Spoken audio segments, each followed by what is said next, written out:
Et donc si l'univers réagit comme ça, si ça c'est un savoir qui existe depuis, des millénaires dans les anciennes, écoles de mystères par exemple, est-ce que c'est pas un savoir qui a été mal compris et du coup mal retranscrit et mal interprété, mal diffusé avec les grandes religions qui ont donc, rajouté cette notion de punition si on fait quelque chose entre guillemets «de mal», cette punition, cette espèce de justice divine qui en fait nous ferait payer, nos mauvais choix, nos mauvaises intentions.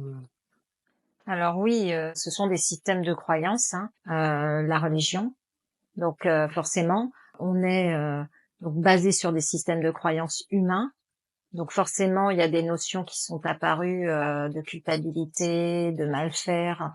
On a toujours une tendance à connoter les expériences sur le plan terrestre de bien ou de mal, parce qu'en fait, on est descendu, on a chuté à un moment donné, hein, au niveau vibratoire, et de la loi de 1, on est arrivé dans la dualité.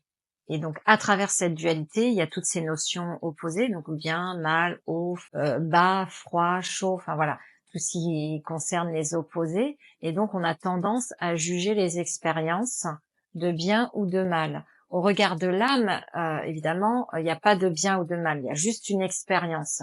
C'est l'humain qui connote en bien ou en mal. Donc, de toute façon, l'âme, elle va vivre l'expérience et elle va engrammer ou pas d'ailleurs l'expérience. La plupart du temps, si l'expérience elle est traumatisante, elle va engrammer. Si c'est une expérience qui est pas plus que ça traumatisante, l'âme ne va pas engrammer l'expérience. Elle va donner l'opportunité à la personne, elle va représenter l'expérience en fait. C'est notre âme qui nous représente l'expérience pour qu'on en tire des enseignements. Mais en fait, il n'y a pas de notion de bien ou de mal. Ça, c'est à un niveau terrestre, avec les systèmes de croyances terrestres.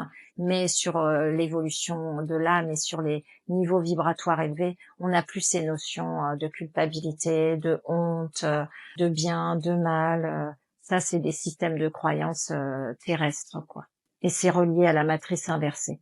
En fait, il y a la matrice primordiale, qui est le tissu du vivant, où toute expérience est vécue à travers le vivant, et elle vaut ce qu'elle vaut, l'expérience.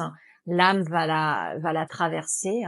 Dans le système inversé de la matrice, elle va se cristalliser, en fait, l'expérience. C'est là où c'est différent. Entre la matrice vivante qui va juste traverser l'expérience sans cristalliser, dans la matrice inversée, il y a tous les systèmes de croyances, toutes les pensées racines, toutes les émotions négatives qui vont engrammer négativement l'expérience. Et c'est à partir de ces systèmes-là que il y a des dérives en fait, et que l'âme et surtout la personnalité et l'ego vont créer des réalités qui ne sont pas en adéquation avec ce dont l'âme aspire en fait.